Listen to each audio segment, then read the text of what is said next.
Good morning. My name is Paul. I use he, him pronouns. I serve as one of your Board of Trustees members, and I'm happy to welcome all of you on Zoom and here in the sanctuary to the Tahoma Unitarian Universalist congregation. Unitarian Universalists are a community of people who hold many beliefs, many origins, identities, sexualities, and genders. We uphold and celebrate the inherent dignity of every person, which means you are welcome here just the way you are.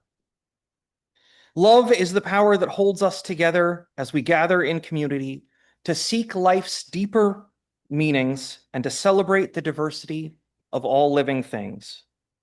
We are all growing with and learning from one another. If you're here for the first time, we bid you a special welcome.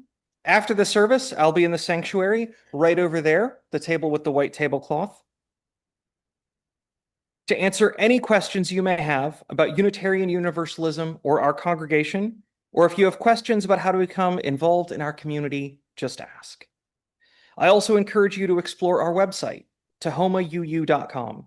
At that website, you can sign up for our weekly e-news that includes information about the important and fun events going on in congregational life and how you can participate. As part of that, Patty would like to make an announcement about our art gallery.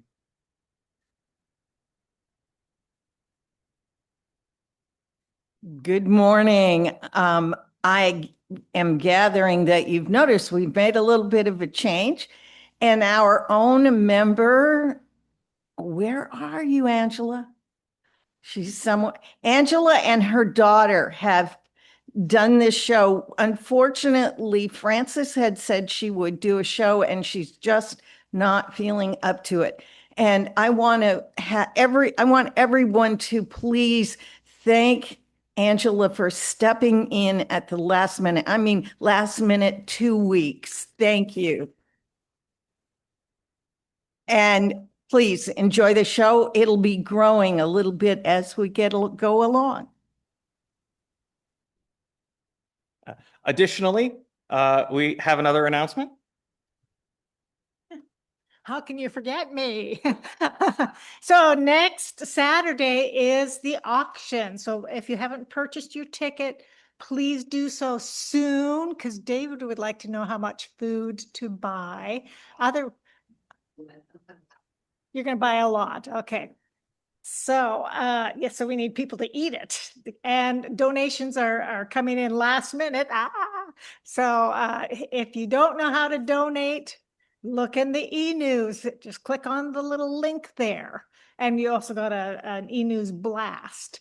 So if you're still not sure, come talk to me afterwards.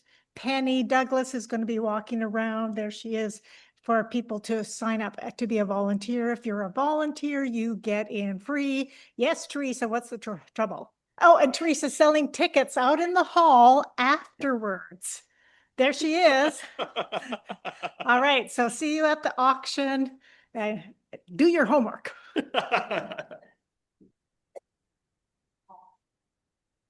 I'm sorry for not talking to you ahead of time. My name is Janie Cox. I use she, her pronouns. Please come to our third Friday potluck. It's a week from this Friday, February 20th, 11:30. Come to the back lower door. We usually have plenty of food. The speaker is my Tai Chi instructor. She's been teaching for 28 years. The Tai Chi is a meditative form of Tai Chi. It's not the martial arts form.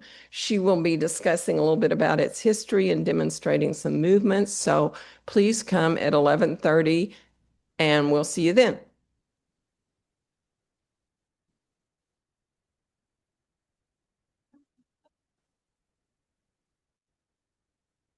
I'll be real quick. I just want to mention that our training for the volunteers that work with the children that's happening at noon today has been moved from the youth group room down to the social hall due to large numbers. So meet us in the social hall at noon. Thank you. Anybody else? You're also invited to join us for social hour immediately following the service, right over there by the windows. For those of you who are newer to our community, we have red coffee mugs for you to use if you'd like to identify yourself and be approached by people who would enjoy getting to know you. If you're someone who would benefit from a large print hymnal or a hearing assistance device, those are located at the back of the sanctuary. We want to remind everyone that our services are available through Zoom and posted to YouTube, which means that if you do come up front, your image may appear on those venues. As we begin our service in this beautiful place called Tahoma by local indigenous tribes and nations, I acknowledge that we meet today on the land of the Coast Salish people, including the Puyallup tribal nation, land from which they were forcibly displaced. I honor the resiliency of indigenous people and stand with them as they continue to protect their culture, land, and water, and fight for their visibility, sovereignty, and very existence. Lastly, please set your electronic devices to worship mode. Let us exhale deeply and settle ourselves into this holy moment of sharing and receiving. Now let us join together in worship.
Thank you, Marianne. That was beautiful.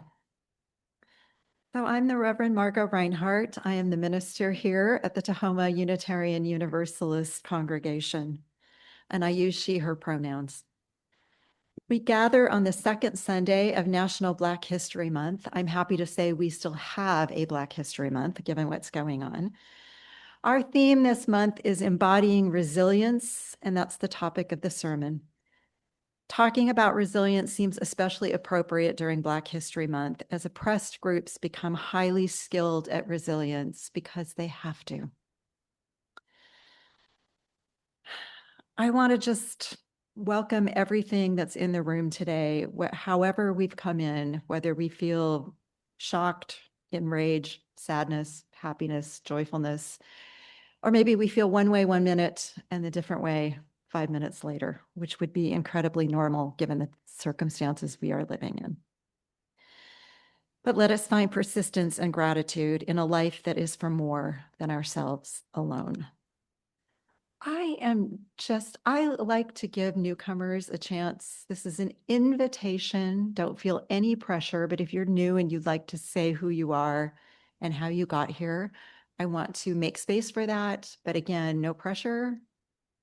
Because I know it can, coming into a place for the first or second time, you're still figuring out how it feels for you. But I'm just gonna.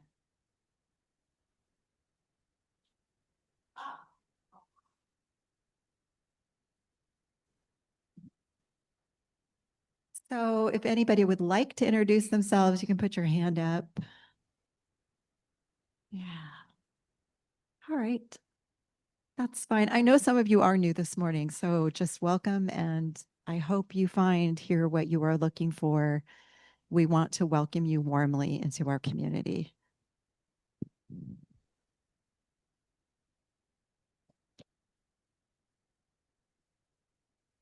So the opening words are from Rebecca Savage.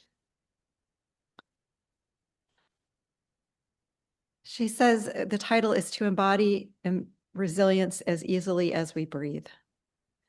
Spirit of life, mystery and our mystery around us all. Help us this day to fully embrace that we are people of faithfulness, that we believe another world is possible and is already here. Within us, if only we choose to return to that hopeful possibility again and again.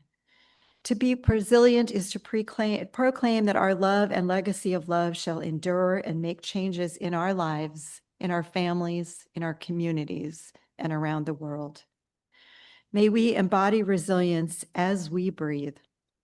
May our resilience create ripples of possibility for all who seek us as beacons for sanctuary and liberation. May it be so.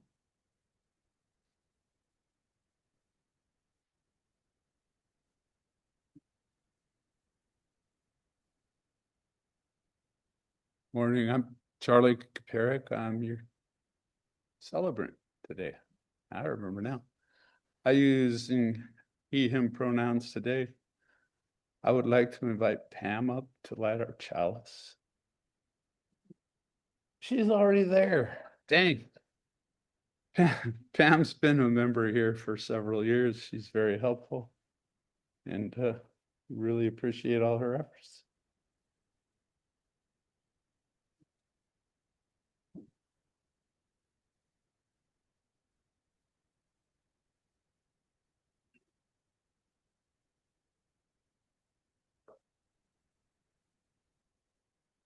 If you could join me in the words, we light this chalice in deep respect for the mystery and holiness of life, in honor and gratitude for those who have gone before, with love and compassion for those who dwell among us, and with hope and faith for the generations to come.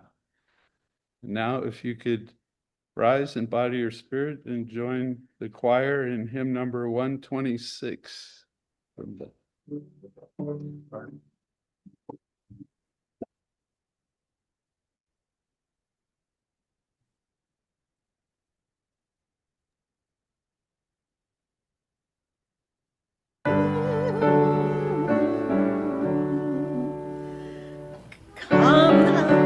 fount of every blessing, tune our hearts to sing thy grace. Streams of mercy never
So before we sit down for our story, I would like to ask that everyone who brought food donations to hold them up for the children to gather them. Thank you. This is just one way we live our values and we show the children how they can participate. And all this food, by the way, goes to a local food bank, LL Wee's kitchen. Just 8 minutes from here. So we really are helping our local community.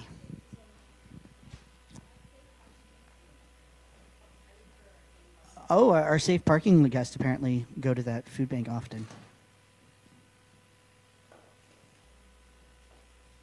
All right. Okay. Let's all sit down.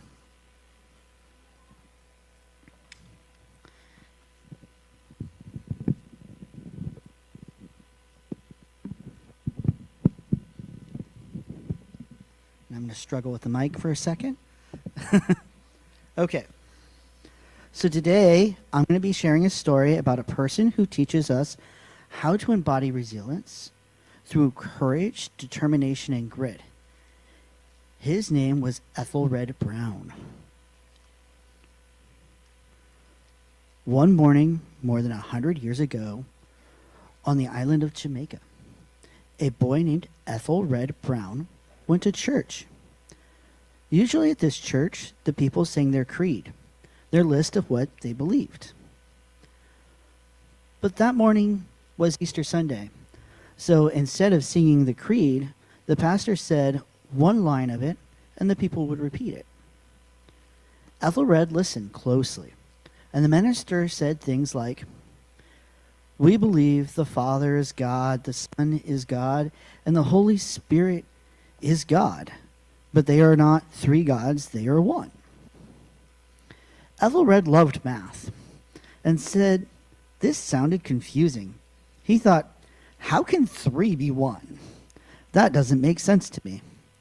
So right there in church, he realized he didn't believe what everyone else believed. He was going to have to find his own way.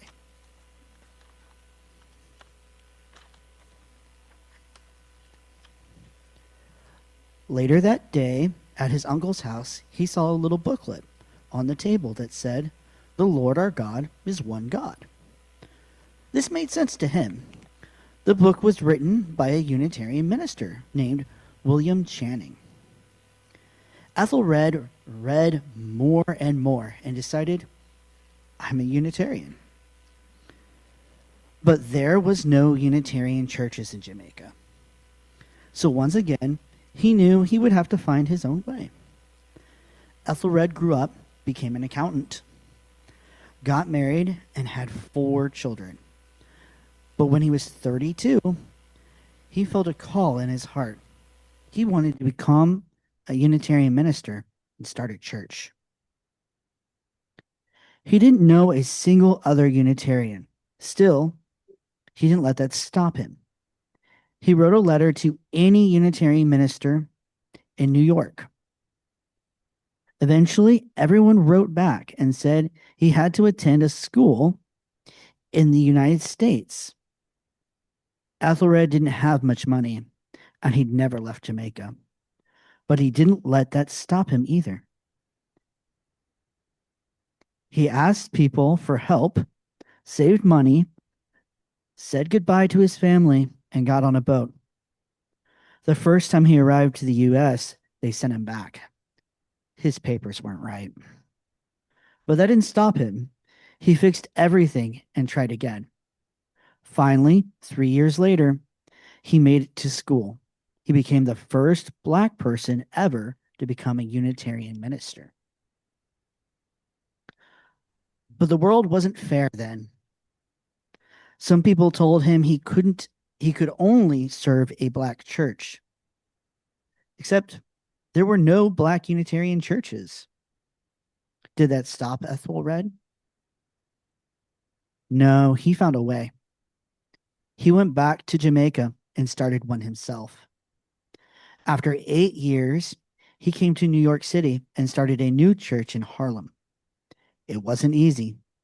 Money was tight. Some people were unkind, and he worked extra jobs. His family had hard times too, but Ethelred kept going. He built a community that lasted for 35 years and helped hundreds of people find a spiritual home.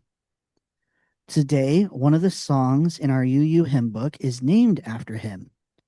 I'm on my way.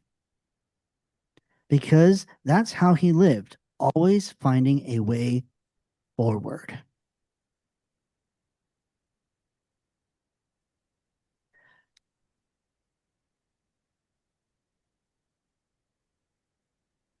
Okay. And now it's time to sing.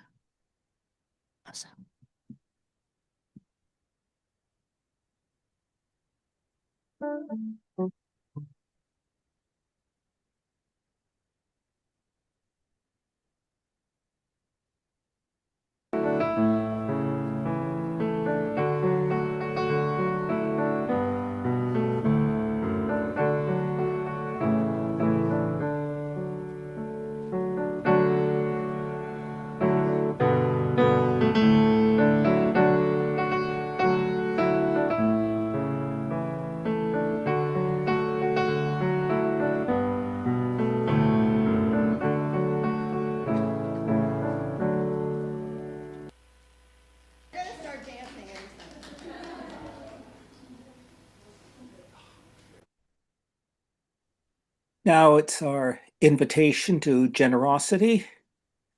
I'm David Ray, your chat chaplain. I use he, him pronouns, and this is a time we give of what we're able to so that we can keep the lights on and keep this place functioning.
please join me in the words on the screen? We dedicated ourselves and our offerings to the work of this congregation, weaving a tapestry of love we call community, both within and beyond these walls. If you could stand as you are able and join us in hymn number 95 from the Gray Hymnal.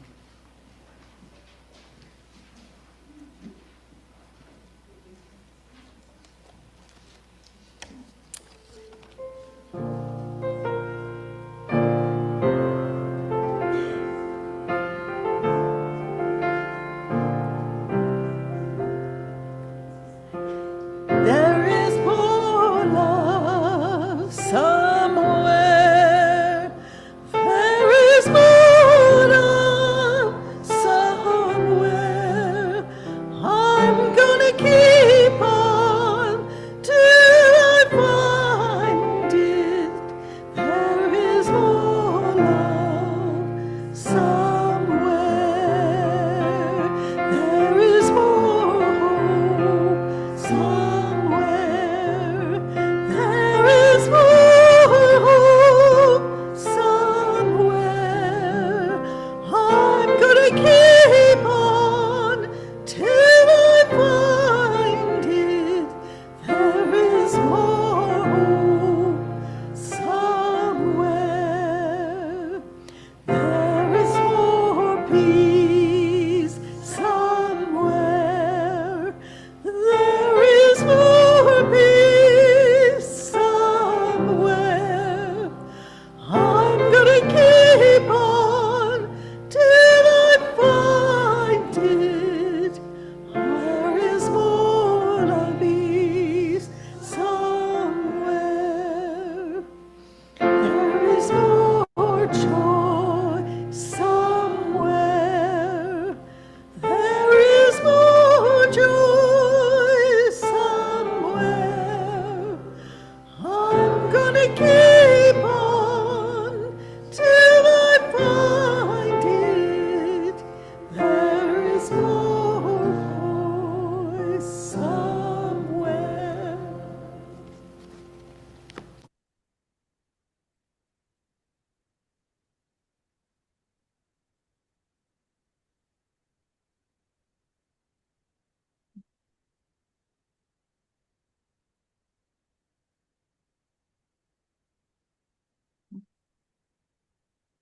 Before I start the reading, I just want to let newer people know or remind us all, it is all right at any point in time to come forward and light a candle.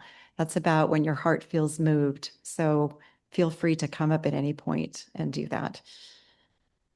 And our candles just represent our joys, our concerns, our thoughts for other people, and our sorrows. So the reading this morning is from psychotherapist and grief guide, Francis Weller. Francis Weller wrote The Wild Edge of Sorrow, and his more recent book is called In Absence of the Ordinary.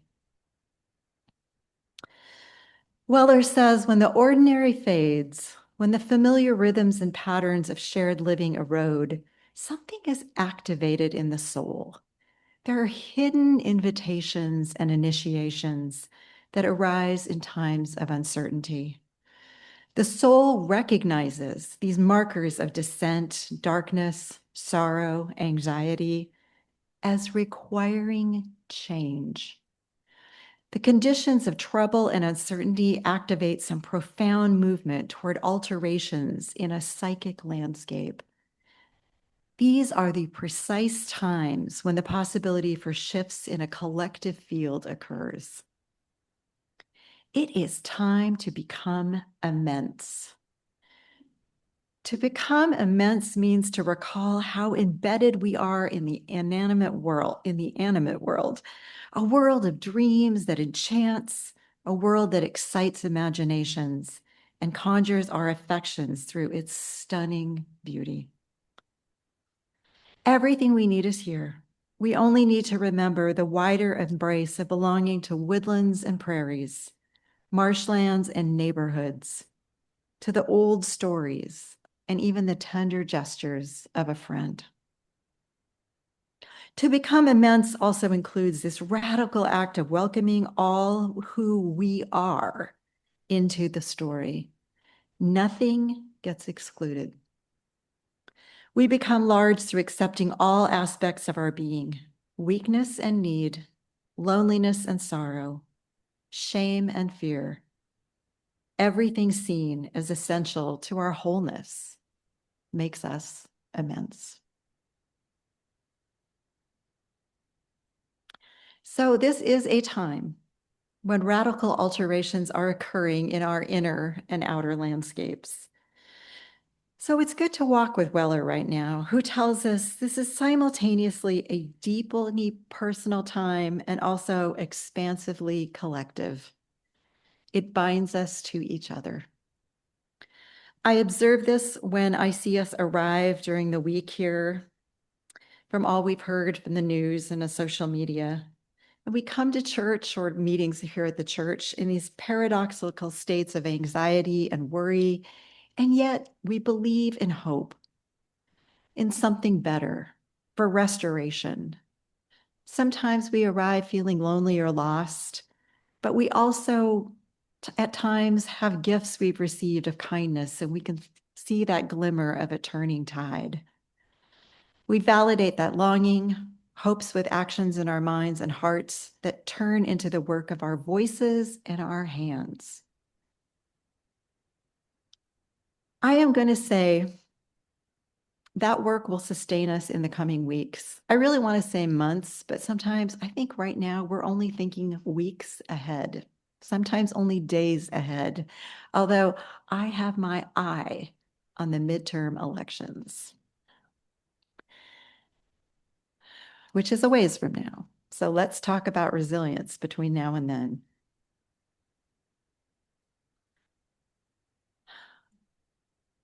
Since the invasion of Minneapolis by the ICE agents who are now knocking on doors and entering without warrants, agents have already shot people of color, and of course, 2 white people, 2 citizens of the country. Last week, our Unitarian Universalist Association president, Sophia Battencourt, was arrested in Washington, D.C. for protesting at the Capitol against the bill that would continue to feed ICE, to fund ICE, feed ICE, whatever. I was at a celebration and a program for the Dr. Martin Luther King at an art museum. It was on a Sunday. And every presenter was a person of color, and multiple presenters commented about now that these shootings have happened to white people, it means it could happen to anybody at any point in time. They reminded us people of color have been shot for centuries, mostly without comment and without public grief. So as a result, they were saying this is a hopeful time because more people will join in the fight against fascism. And I believe these people. They are people of color. They have been through resistance and resilience. So they have personal experience with this across centuries, where I only have personal experience with this in recent times. So we were all feeling on edge before. And those events in Minnesota have moved us from unease to vigilance, to I'm not doing well sometimes, and I'm worried, and sometimes I can't get these things off my mind. So that is okay to say out loud. We're all feeling that way. You're not different. And I think it helps us when we share that with one another. Yeah, sometimes I'm having good, joyful, hopeful days, and other times I'm feeling really burdened. I'm carrying a lot with this. Because we're watching events unfold that we didn't think would happen in our time. This morning, I talked about Francis Weller already, but I also want to talk about the work of Pema Chodron, who is the Tibetan Buddhist nun. And their words of encouragement and their suggestions for meaning making are not going to make us feel normal. We can't go back to who we were before. but they will point us in the direction of where normal lives. And hopefully we'll make our way there one step at a time. But we won't be the people we were before. The events of this past year and the past month have changed us, and we can't go back. And Weller, this healer in the work of grief, he says, become immense in these dark periods of uncertainty. He says, when we feel too small to fathom, to fight or break through, the times when the order of the world as we know it has turned to chaos, a new world will be born. What he's saying is, be faithful to that process. He bids us to tether ourselves to what nurtures us and to see ourselves as a spot in the greater cosmos, not just right here. And we remember this, our space in the greater cosmos, by embracing nature and our communities, friends, family. We need to think bigger than our ordinary lives and bring our whole selves without any apology. We are good enough as we are. So for Weller, resilience is this wild, imperfect, gritty process of binding ourselves to nature, to one another, and the cosmos. In my personal life, I have become addicted to a specific meditation practice after joining a Meta Insight group that meets on Zoom. I didn't realize this was an interest, then it became a habit, and now it does feel like an addiction, like I want it, it's on my mind. So I used to come home after work and I'd, wave at the humans, say hello, greet the living creatures in my yard and my home. I'd unpack my stuff, I'd start some dinner. Sometimes I'd pour a glass of wine. But now when I come home, I rush from my car. Inside, I still greet the creatures. I forget the wine. Just give me the loving kindness meditation. And it's okay, it is the meditation itself, but I can do that by myself. It's also this community because I'm engaging in Weller's advice of bringing my whole self, my strengths, my mistakes, but leaning into the love that I will be accepted just as I am. So of course, metta meditation focuses on developing loving kindness in the heart, or maybe more accurately, getting rid of the things that are blocking the loving kindness in your heart. Then through practice, sending love and kindness out to our communities, to our neighbors, and to the wider world. And whether you believe that loving kindness actually moves out on unseen waves until it finds a place to rest, a person or something living to rest upon, isn't even the point. The point is that what we do in meditation or conversation or quiet time, it doesn't have to be a meditation practice.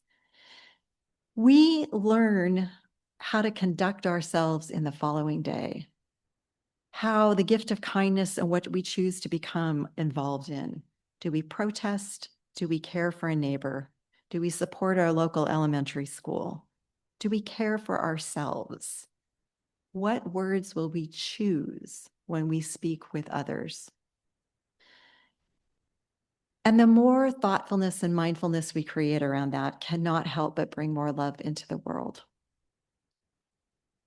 And if you don't want to practice meditation, that is fine. You can have that same experience in a class or at a community gathering or having a coffee or a meal with a friend. It is just finding that space to be thoughtful about holding that love in your heart until it feels so warm and it feels so large that you are ready to pass more of it on.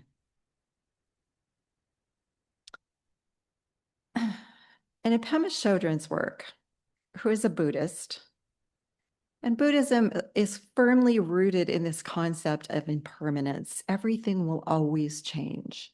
And we create our own suffering when we try to hold on and keep it the same way it's always been. But we can't, folks. We can't go back. We have crossed over in these last few months. And she says unapologetically, things fall apart. It's a kind of testing and a kind of healing. We think the point is to pass the test and overcome the problems. But the truth is that things don't really get solved. They come together, they fall apart. They come together again and they fall apart again. It's just like that. The healing comes from letting go and letting there be room for all of this to happen. The grief, anxiety, and joy. Relax into who you are and who we are so that we can make more space for who we are to become. So while I think about this concept of impermanence quite a bit, I struggle to find balance within it, accepting it for what's in front of me instead of what it used to be. But I'm still wishing for the future. And I have to accept what's before me, but I have to also keep my sights on what needs to be done next. But paradoxically, when we stop and stay grounded in where we are at the present, not longing for this future, it's easier to gain perspective about what's next. Because we're not running, we're not trying to get away from it. We're asking ourselves, what do I need to do right now with all of this going on? Maybe it's a nap.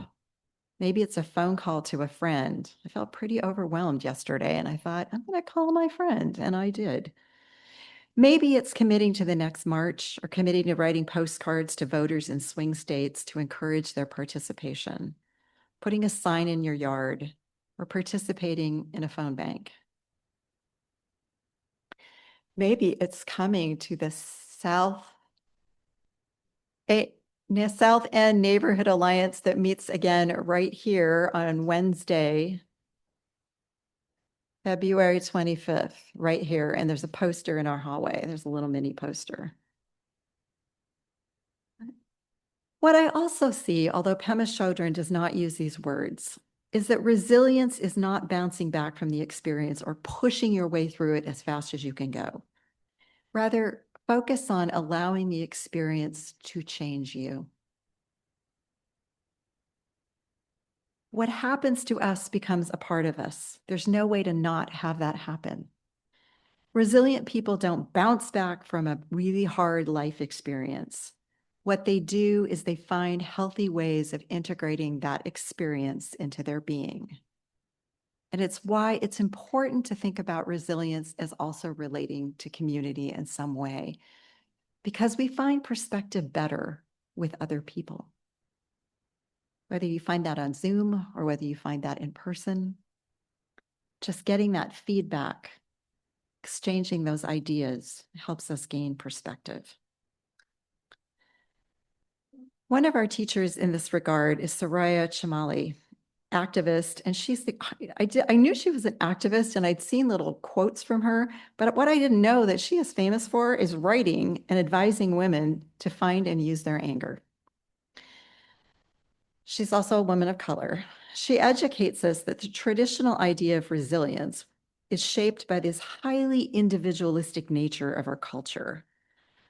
She talks about we learn that through stories, through newspapers, from movies, education. We learn it from the time we are a small child. It's in our sports culture, militarism, that you can be strong and you can persevere and you might suffer, but you are going to grow. And she says mainly we learn to think about coping with stress and loss or adapting to adversity as doing that as individuals. And she just completely calls foul on that we did not evolve to be completely separate, self-sufficient human beings. She says that the crux of the cult of individualism is this hyper self-sufficiency that ends up making being human, having needs, being human, needing to be cared for, being human, and being vulnerable. She says that hyper-individualism labels that as being needy or dependent or weak. So we have to push back to be who we really are in the human condition. And the antidote to this hyper-individualism is to realize that no one is resilient alone in all times or all situations. It's this dynamic process, and it's healthier and more accurate to say, take turns being resilient for one another, which looks like interdependence, one of our values, collective versatility, and shared care. So ignore these messages glorifying self-sufficiency and the one I particularly hate, limitless positivity.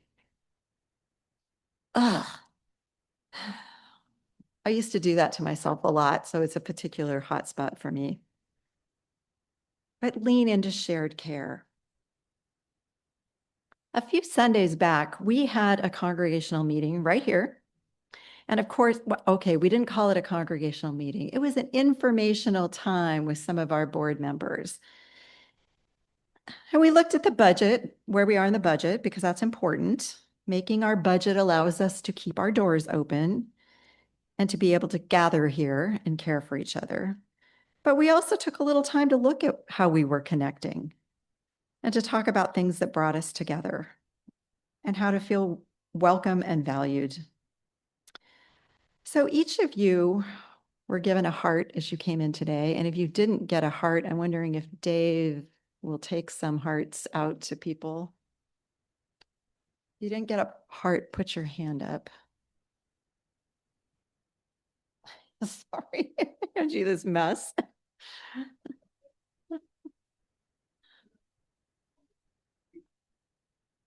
Another thing we have here is a community care team. And your community care team wants to know what would make you feel cared for right now.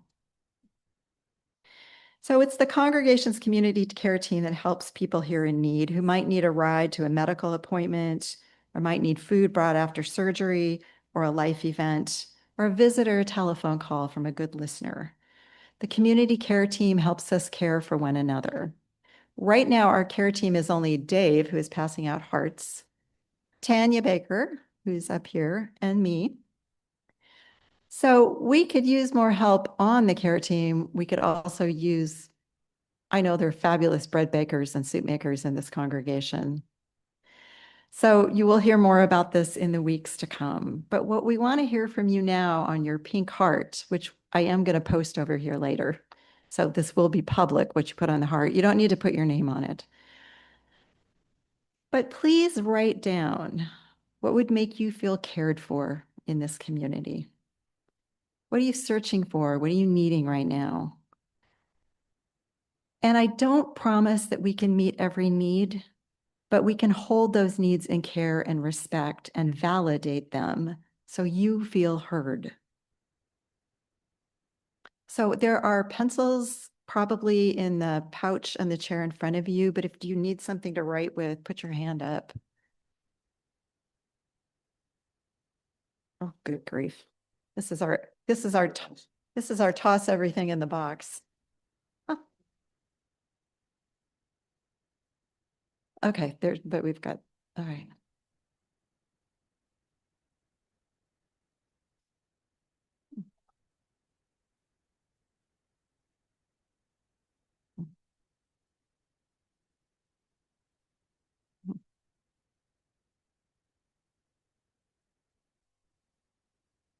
I forgot to mention the care team also has a limited number of Safeway gift cards for people who need to get groceries or gasoline and can't afford to do that.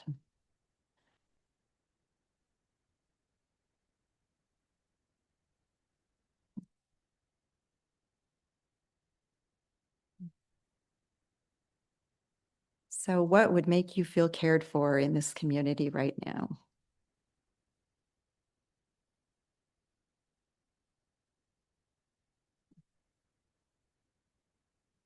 Okay, I'm going to pick on someone else besides Dave to collect all of these.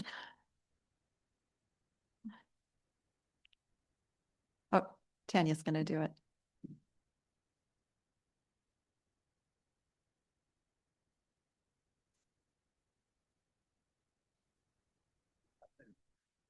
Good. Thank you.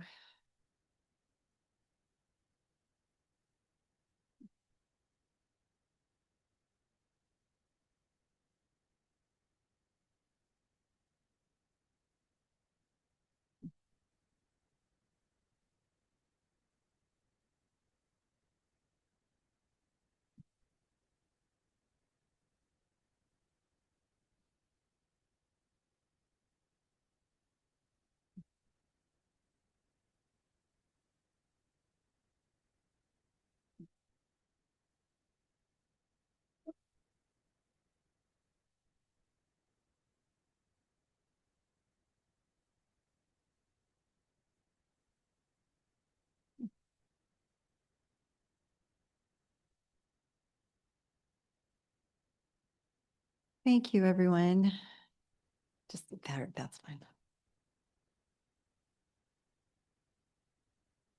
So I don't know if I'll get them up at coffee hour or not because I have to go down to the kids' training, but they will certainly be up there by next week so you can all read them because I think that will help inform us of how we can be supporting each other during these times. So in closing, back to Weller and Pema Chodron, here's what they remind us of.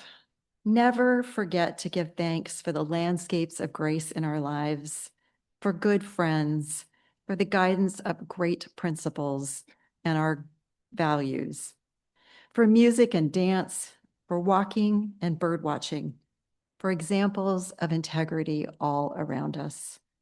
Let us never forget to give space and thanks for lessons that lift us up and for those who inspire us to lead on. Let us always give thanks for what helps us rise up once more. Amen.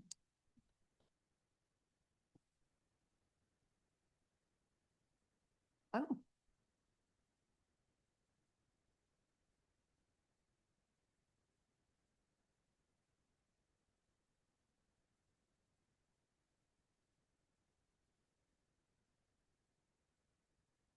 And if you could rise in body or spirit and join me in singing hymn number 148 in the gray hymnal.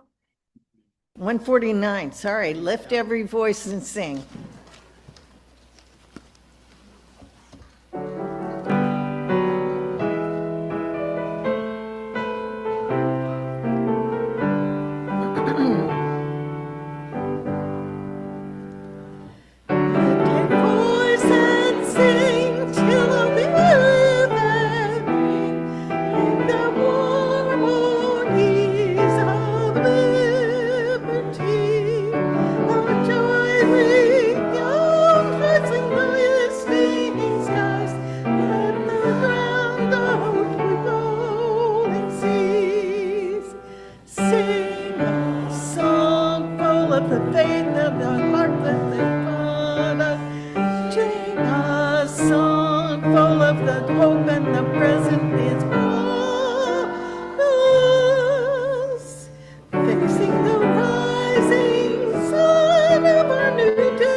We're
And I know some of you are thinking, why did she pick that hymn?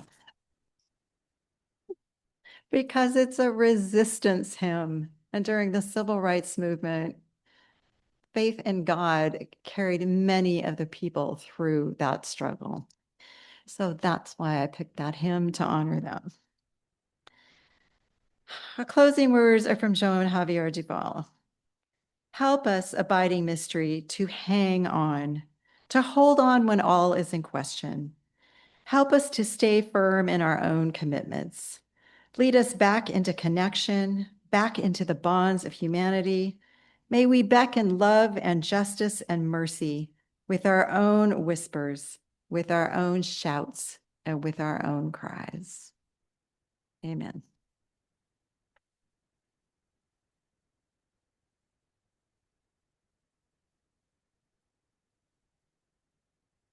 While we're thinking about extinguishing the chalice, let's wish Remy a happy birthday. Happy birthday, Remy. All right. Happy birthday to you. Happy birthday, dear Remy. Happy birthday to you. Now, we extinguish this flame, but not the light of truth, warmth of community, or the fire of commitment. These we carry in our hearts until we are together again.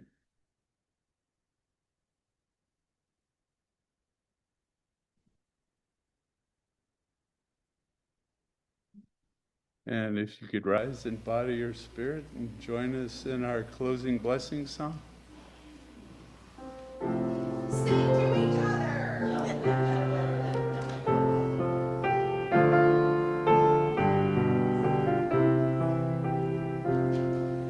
From you I receive, to you I give, together we share, and from this we live.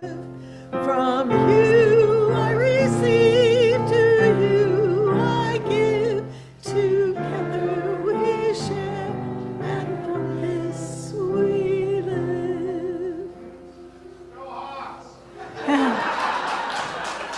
I have one question. There was a microwave left downstairs by the auction storage room. Does anybody want, was that somebody's they were donating? The new one? That was you? Okay, awesome, thank you.